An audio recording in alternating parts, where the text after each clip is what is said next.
우리가 대림절을 맞이하면서 예수 그가 누구인가 또 그는 어떤 분인가에 대해서 4주간에 걸쳐서 말씀을 좀 나누고 있습니다. 이 골로새 이 교회는 이제 바울 사도가 세운 교회가 아니죠.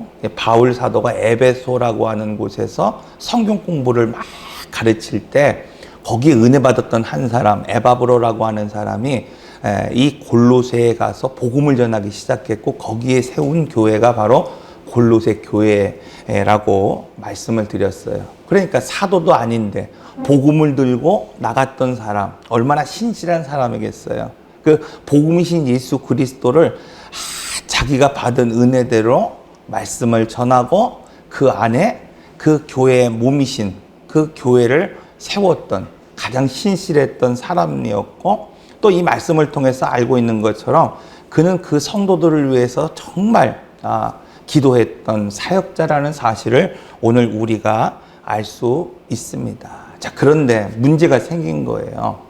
사도가 없다 보니까 목자가 없다 보니까 그 안에 그 조직 안에 그 교회 안에 이단 사상들이 들어오기 시작했다. 그런 말씀을 드렸죠. 첫 번째 뭐가 들어왔습니까? 영지주의가 들어왔다. 그런 말씀을 드렸고 두 번째 유대적인 그 사상이 들어왔다. 이렇게 말씀을 드렸습니다.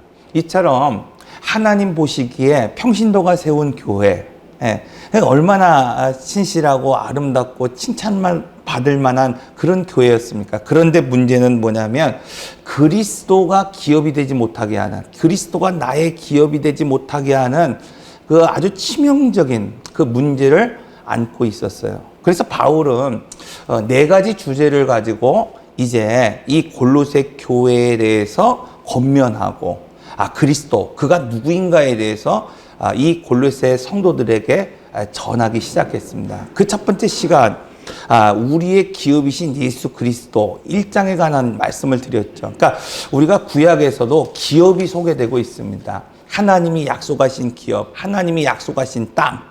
이게 뭐예요? 예표죠, 예표예요. 그러니까 근본적으로 실제이고 또 하나님이 원하시는 기업은 뭐냐면 그리스도예요. 그러나 구약에서는 모두가 예표죠. 그래서 우리에게 주시는 그 기업을 뭘로 표현하고 있냐면 땅으로 표현하고 있고 우리가 잘 알고 있는 것처럼 젖과 꿀이 흐르는 가나안 땅이다. 그래서 그 기업을 누리기 위해서 여호수아에서 뭐라 그랬어요? 정복해야 된다. 그 문화를 정복하고 그 땅을 뭐예요? 정복하고 그리고 난 이후에 그 분배받을 수 있다. 누려야 된다. 그런 말씀을 드렸습니다. 자, 그런데 문제는 뭐냐면 기업을 받았음에도 불구하고 그 기업을 누리지 못했다는 데 문제가 있는 거예요. 예를 들면 이스라엘 백성들이 이 애굽에서 나와서 출애굽합니다. 그 13장에 통해서 뭐라고 말하고 있냐면 결단하는 거야. 나는 이제는 세상이 주는 양식을 먹고 사는 존재가 아니라 나는 양고기를 먹듯이 신령한 음식을 먹고 사는 존재라는 것을 내가 깨달았습니다. 그리고 결단하겠습니다. 그러니까 하나님이 인도하신 그 길에서 그냥 애굽의 그 세상의 임금이 주는 그런 세상의 음식이 아니라 사람은 적어도 하나님의 입에서 나오고 말씀에서 나오는 신령한 음식을 먹고 사는 존재라는 것을 내가 고백하며 살겠습니다. 이게 결단하는 거거든요. 두 번째, 무교절을 지키면서 나는 죄 없는 삶을 살겠습니다. 결단하는 거예요. 마지막으로 구름기둥과 불기둥을 쫓듯이 내가 하나님의 인도하심을 쫓아 살아가는 인생이 되겠습니다. 광야 그 길에서 인생의 길에서 하나님이 인도하신 그 길에서 그들이 여러 가지 고난과 어려움 속에서 하나님이 함께 하신다는 것을 알고 고백하고 그대로 결단한 대로 살았어야 되는데도 불구하고 그렇지 못했다는 거예요. 그 결정적인 실수가 어디에 있습니까? 12명의 정탐꾼들이 가나안 땅, 약속의 땅, 하나님이 그들에게 이 약속하신 그 기업을 보게 하셨어요. 정탐하게 하셨어요. 그런데 10명의 사람들은 다 뭐라고 했습니까? 나는 메뚜기 같습니다. 우리는 메뚜기 같다는 거예요. 하나님의 약속을 믿지 않고 부정하고 포기해버렸어요. 그 사명을 포기한 사람들. 그 사람들은 약속을 받았지만 어떻게 했어요? 광야에서 40년 동안 그냥 뺑뺑이 돌다가 그래서 먹다가 죽은 인생이 되었다. 여러분 오늘 우리가 약속을 받았지만 그냥 이 세상에서 먹다가 죽은 인생이 됐다. 사람들이 있다는 거예요. 그 사명을 보지 못하기 때문에, 그 하나님의 부르심을 보지 못하기 때문에 그 인생의 길에서 하나님이 오늘 우리에게 어떠한 부르심을 가지고 어떻게 오늘 우리를 사용하시고자 하는지를 깨닫지 못해서 그냥 먹다 죽은 인생이 되는 거예요. 그러나 하나님의 약속을 본 사람들, 누굽니까? 갈렙과 여호수아. 이 사람들은 어떻게 됐어요? 그 세대들과 다르게 그 땅을 정복했고 그 땅을 누렸다는 거예요. 자, 그런데 안타까운 것은 우리가 잘 알고 있는 것처럼 사사기 400년 동안 하나님께서는 약속하신 대로 이스라엘 백성들을 하나님이 그들에게 기업을 주셨어요. 그 가나안 땅에 살게 하셨어요. 그런데 어떻습니까? 사사기 내내 그 400년 동안 그들은 계속해서 불순종하고 있는 걸 볼 수 있어요. 그 이유가 뭡니까? 앞서서 말씀드린 것처럼 합당한 자격을 갖추지 못했다는 거예요. 예를 들면 이거죠. 사사기 2장 10절. 그 후에 일어난 다른 세대는. 그러니까 여러분, 이 성경에서는 뭐냐면 이전 세대와 다른 부류의 종족이라는 거예요. 이전 세대와는 다른 형태의 세대라는 거예요. 그러니까 대를 이은 다음 세대가 아니라 나와는 다른, 아버지의 신앙과 다른 그런 세대가 일어났다는 거예요. 그 세대를 두 가지로 표현합니다. 첫째는 하나님을 알지 못하는 세대이고, 두 번째는 하나님이 이스라엘에게 역사하신 그 역사를 알지 못하는 세대가 일어났다. 11절에서는 더 나아가서 뭐라고 하냐면 그 세대들이 하나님의 땅, 약속의 땅, 그 기업에 살면서도 그들이 바알과 우상을 섬기는 자들이 되었다고 말씀하고 있습니다. 그래서 골로새 교회, 지금 이 골로새 교회 성도들에게 복음이신 예수 그리스도, 우리의 기업이신 예수 그리스도를 소개하고 말씀을 가르칠 때에 이 바울의 의도는 뭐냐면 예수, 그를 믿으면 구원받고 천국 가고 죽으면 하나님 나라 가는 그런 신앙과 믿음을 전하려고 하는 것이 아니라 더 높은 차원에서 우리가 구원받았다고 하는 것은 단순히 그냥 죽었다가 그냥 호흡만 붙어 있는 그런 생명, 그런 존재로 우리를 부르신 게 아니라 그리스도의 충만한, 그 신령의 충만한 은혜를 오늘 우리가 동일하게 받는 존재, 그리스도와 동일한 인생을 살아가는 그런 존재로 오늘 우리를 끄집어 올리시고 오늘 우리를 그런 존재로 만드셨다, 이렇게 말씀하고 있다는 거예요. 그래서 이 도표를 보면 그런 거예요. 쉽게 설명하려고 제가 만들어 놓은 도표입니다. 자, 골로새 교회에서 하나님, 그 하나님, 이게 그 큰 원이에요. 원인데 뭐냐면, 이 원이 뭐냐면 신성에 충만하신 하나님이라는, 그러니까 이 세상에 부족함이 없는 온전한 완전한 그 존재로서의 하나님이 있는데, 그 하나님이 지금 예수 그리스도를 신성의 모든 충만을 가지고 이 땅에 내려보내셨어요. 자, 우리 골로새서 1장 19절 말씀 한번 찾아보겠습니다. 골로새서 1장 19절입니다. 뭐라고 되어 있습니까? 모든 충만으로 예수 안에 거하게 하시고. 자, 하나님의 모든 충만을 지금 누구에게 있게 하시겠다? 예수님께 있게 하시겠다. 9절입니다. 2장 9절. 자, 2장 9절 우리 한번 같이 읽어볼까요? 골로새서 2장 9절입니다. 시작. 그 안에는 신성의 모든 충만이 육체로 거하시고. 그러니까 하나님의 신성의 충만이 누구에게 거하게 하셨다는 거야?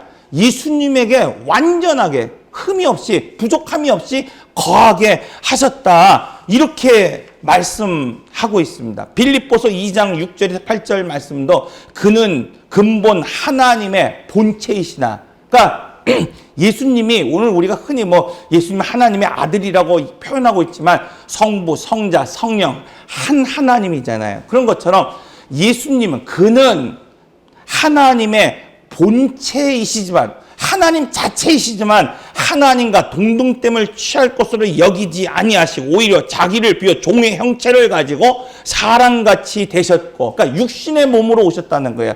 그런데 뭐예요? 이 골로새서 2장 9절에서는 육신으로 오신 그에게 신성의 충만함이 완전하게 임하셨다, 이렇게 말씀하고 있어요. 그런데 더 중요한 게 있어요. 그건 뭐냐면 바로 예수와 동일시된 성도. 그러니까 예수님이 이 땅에 이렇게 딱 오셨을 때 성도에게 동일하게 이식한다는 거예요. 동일하게 예수와 동일하게 이식한다는 거예요.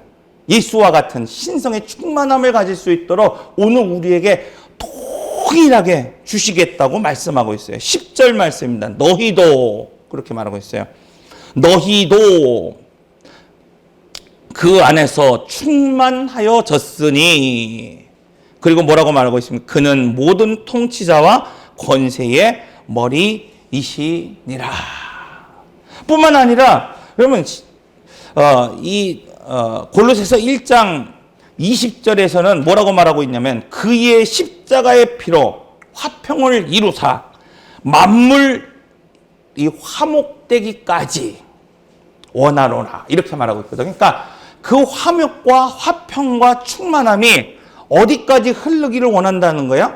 만물까지 흘러가기를 원하시는 거예요. 이게 이제 성도를 세우신 목적이고 성도를 허물과 죄악 가운데 구원해내신 하나님의 목적이고, 또 이 세 번째 트랙을 보면 사랑으로 연합하여 온전한 그리스도의 몸을 이룬 교회라 그랬죠. 그러니까 성도 한 사람이, 여기 있는 성도 한 사람이 예수의 사상을 가지고 하나님의 말씀을 가지고 하나님과 같이 하나님 그 아들이신 독생하신 예수님처럼 내가 신령한 그 삶으로 살아갈 때 그게 모여서 뭐가 되는 거야?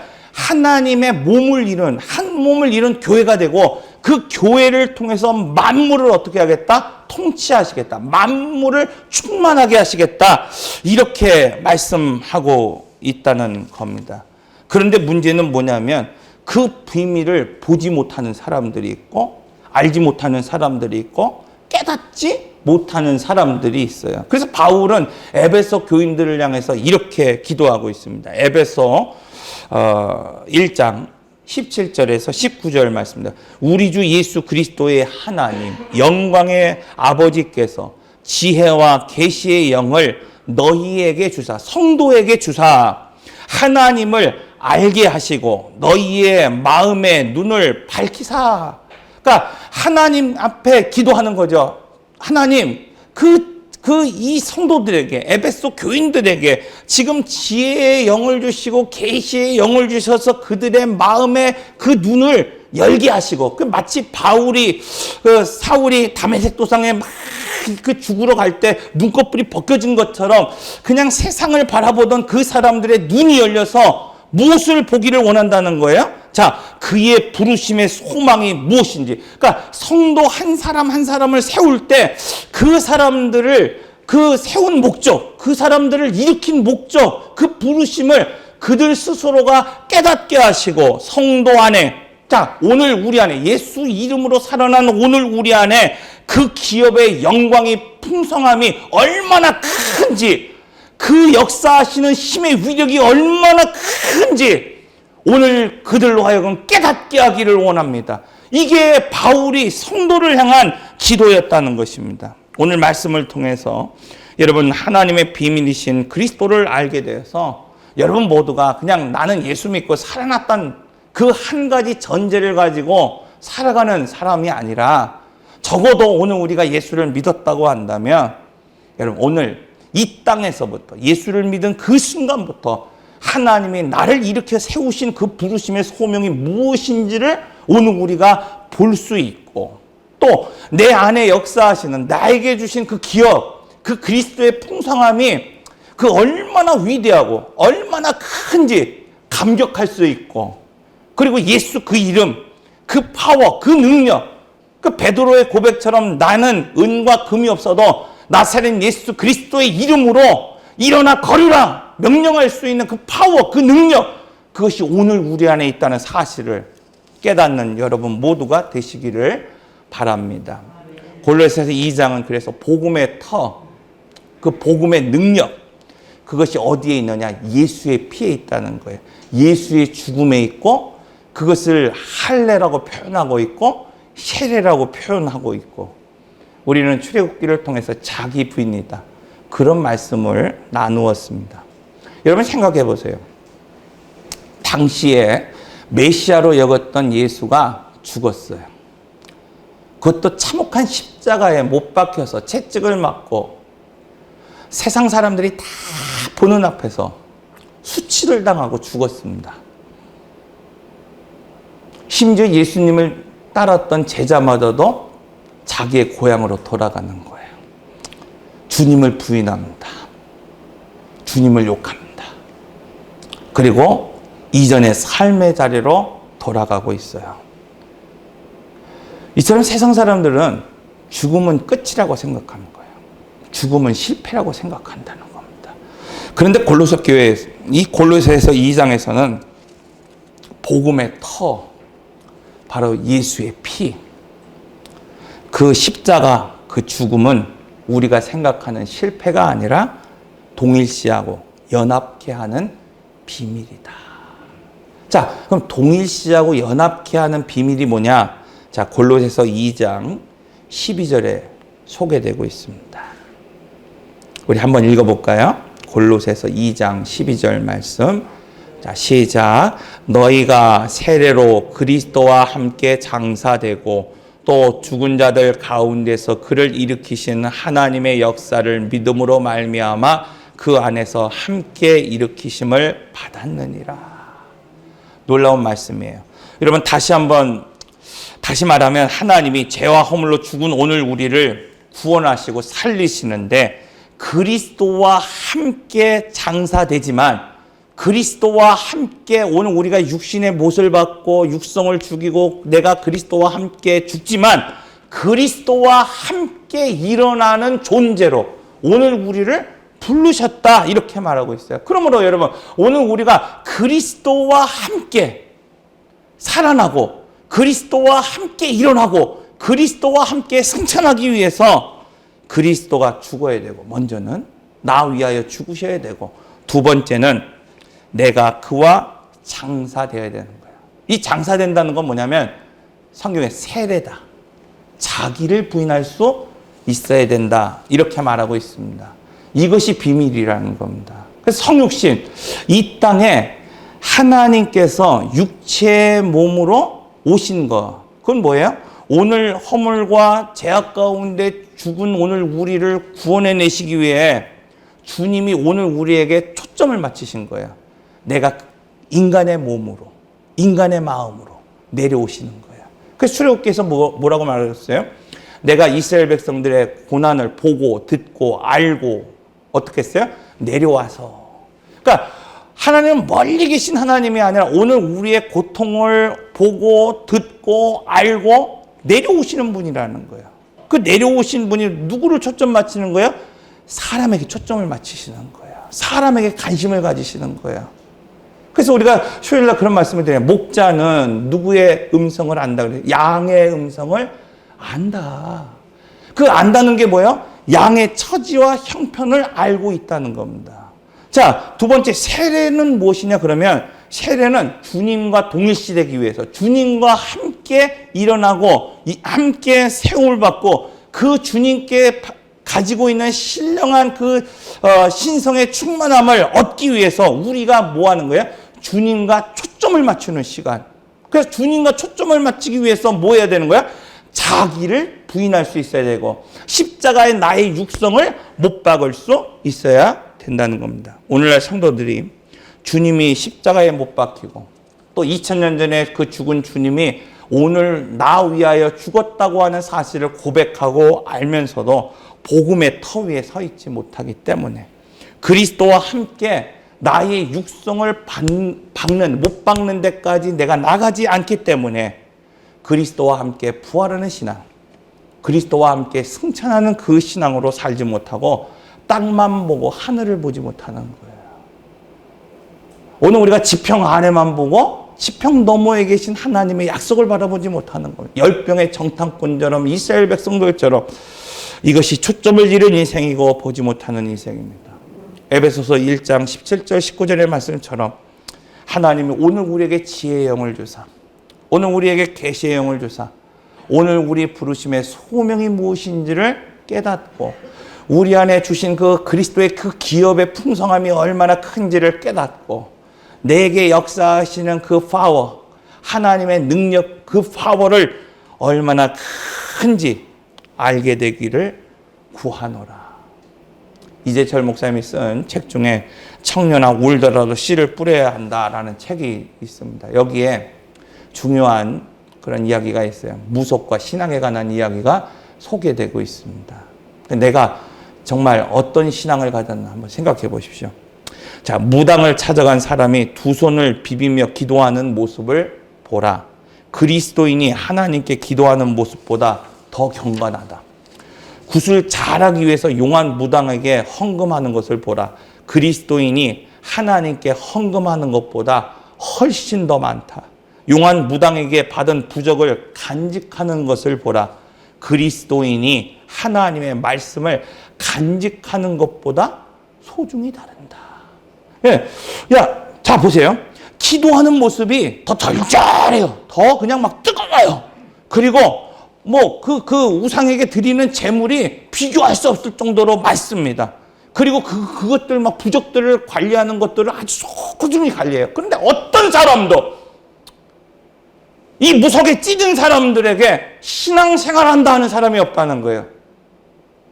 뭐라고 말하고 있습니까? 미신을 쫓는다 말하고 있다는 거예요. 그거 왜 그렇습니까?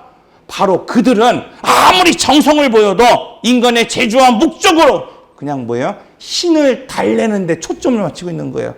내 상황을 바꾸고 내가 정말 변화되고 내가 그리스도와 함께 닮아가는 인생을 살아가는 데 목적을 두지 않고 그냥 나는 나대로 그냥 살아가는 그 원칙, 방법 그대로 고수하고 누구만 바뀌면 된다고 생각하는 겁니까? 신의 마음만 달래주면 된다고 생각해요.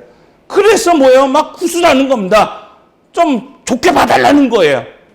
그러나 신앙은 다르다는 거예요. 신앙은 정성과 상관없이 뭐가 바뀌는 거예요?